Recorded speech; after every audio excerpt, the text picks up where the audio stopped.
أم حميدة ما تقولي لي شنو سالفتك؟ شو يوميا تجين للدوام مع عيونك حمر؟ شنو ما تنامين؟ أوف لا تفتقين جروحي، ليش خير حبيبتي؟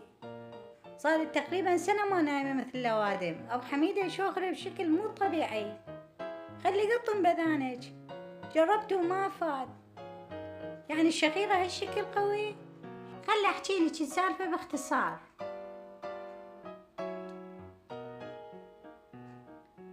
من يجي الليل وأبو حميدة يقرر ينام، هنا تبدأ المصيبة.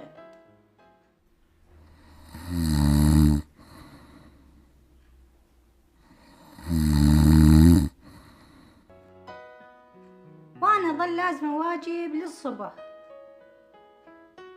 بحيث البيت يقوم يهتز من قاعة.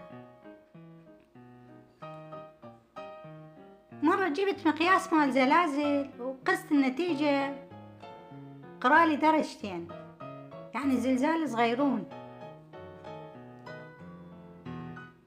خطية جوارين الآمنين من ورا شخيرة أبو حميدة كلهم عرضوا بيوتهم للبيع، بس ما حد اشتراهن.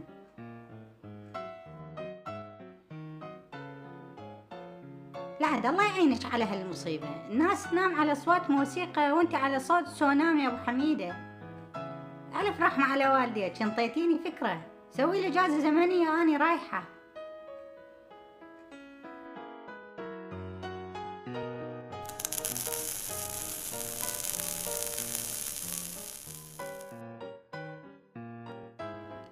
هسه ما بقى غير بس أجرب الجهاز.